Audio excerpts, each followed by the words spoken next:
Cory the Cool Caterpillar, and the Bully Bus Ride.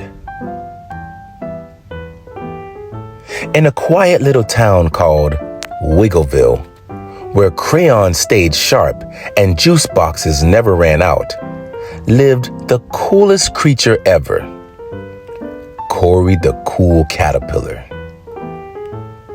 Cory wasn't your average inchworm. No, sir.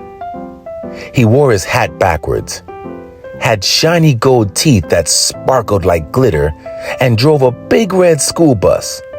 Not just any bus, a magical one with bumping speakers and plush seats that smelled like chocolate chip cookies.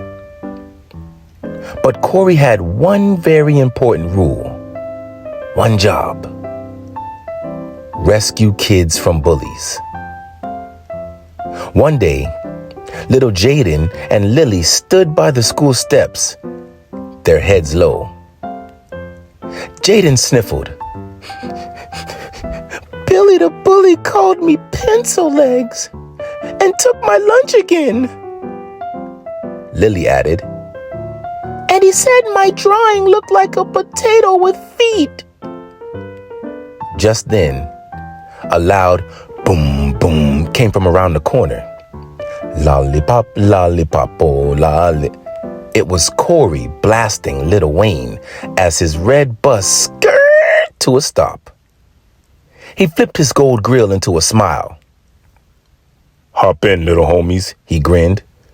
"We got bullies to bust and brains to build." The bus doors hissed open and the kids climbed aboard. Inside, other children laughed, wearing cool headphones, bobbing their heads to Kendrick Lamar. "Where are we going, Cory?" asked Lily. "To a place where bullies get schooled and kids get cheered up." Cory hit a red button labeled Karma Klaxon. Suddenly, the bus zoomed toward the playground where Billy the bully was mid-wedgie on a kindergartner. Cory screeched to a halt, opened the door, and rolled down the window. "Billy," Cory boomed, "you like taking lunches? Cool. Hope you're hungry." The bus shot out a lunch launcher and nailed Billy with a short, giant spaghetti sandwich. Meatballs hit him in the knees. Sauce in his socks. What was that for?" Billy cried over spaghetti sauce.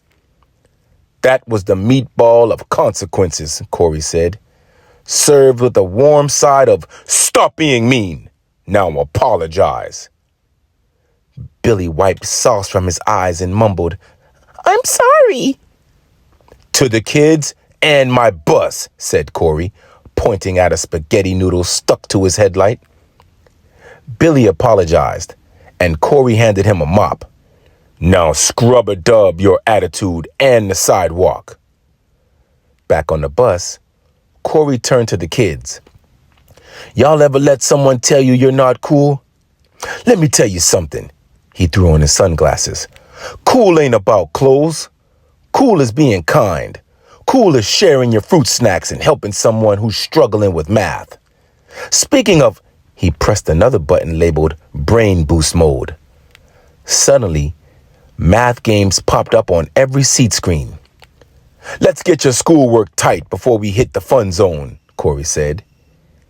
"Y'all can't drop bars if you can't drop answers." They cruised around Wiggleville, stopping by the ice cream truck. Free for kind kids.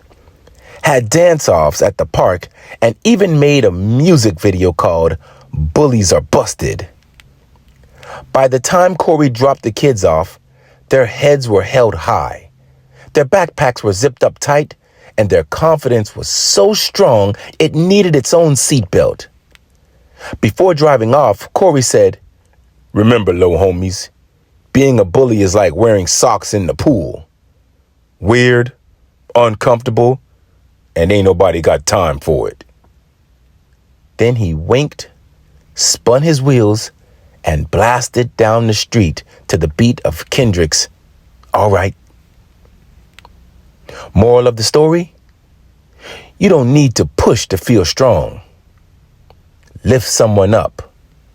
That's where you belong.